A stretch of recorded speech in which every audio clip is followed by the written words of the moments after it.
are quite right-wing, actually. Some of them are left-wing, but all for the financial interest. Like, take a guy like Chuck Schumer, which is a very progressive senator in general.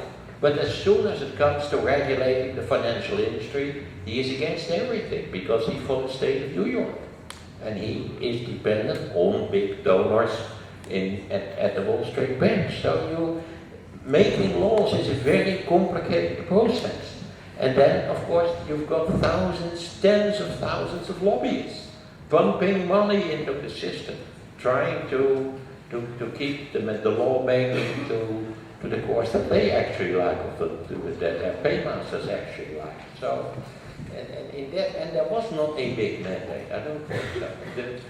That's the first question. It's very difficult to make a law, and if you make it too radical, I think pragmatism was for Obama, if you look at the situation.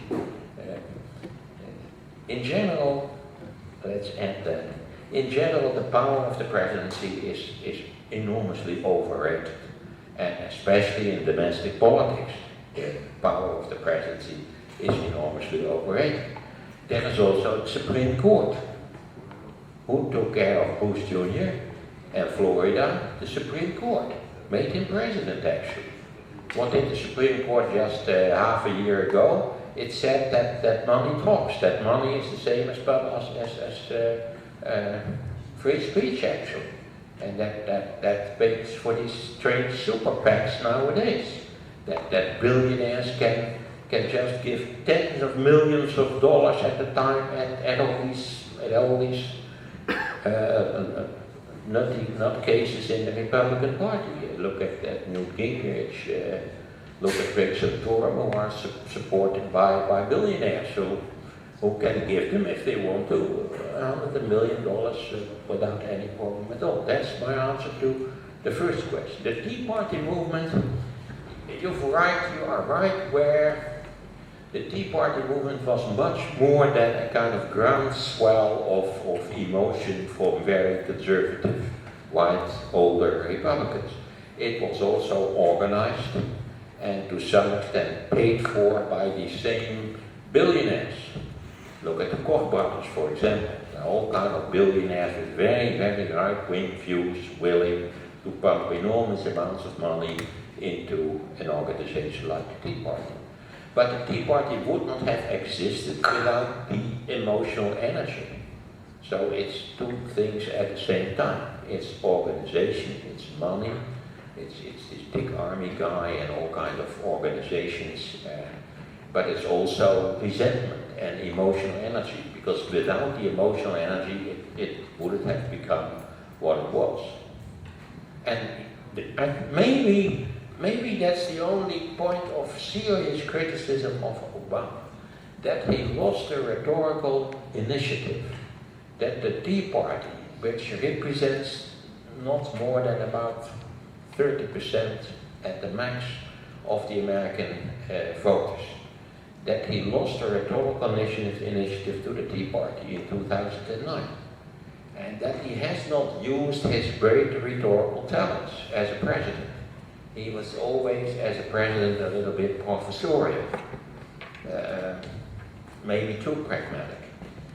Why didn't he use his great talents as they used them in the campaign of 2008? Maybe that's the main objection that you can make against Obama. But he seems to be a very cool guy, a guy who takes the long view and who is not particularly willing to pump a lot of emotional energy in this whole thing, because he probably reasons, if I pump too much emotional energy in it, I will not be an effective president. You can do that for one piece of legislation, but you cannot do that for all the things that you have to do as a president of the United States.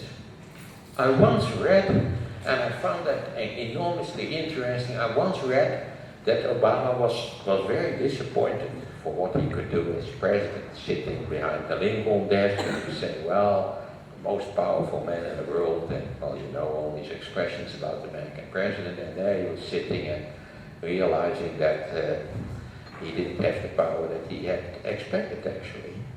And then he had concluded that one term as president would be sufficient. And I was kind of rooting for him saying after one term, well, sorry, I did my best. I'm president of a very stupid system in a very stupid country, so I'm going to do something else, which is, in my view, more useful than what I'm doing today. That would have been an enormous shock, I think, to the political system. And of course, if he had reasoned like that, he could have entered Afghanistan, because in my view, this whole continuation of the war in Afghanistan was a pure political thing, actually. But he didn't do that. You must be quite strong to reason like that and say, well, I'm not interested in a second term. It would have been, I think, a first in American history that a sitting president would turn down a possible second term. But it would be a tremendous lesson, I think, to the whole of the American political system. By the way, in my view, there is no political party in any rich democracy which has done its own country such enormous harm as the Republican Party in the United States over the last 3 decades, actually. Well, it turns out that this was the last question, and that all the alcoholics are rooting for the end, so I thank you again for your attention.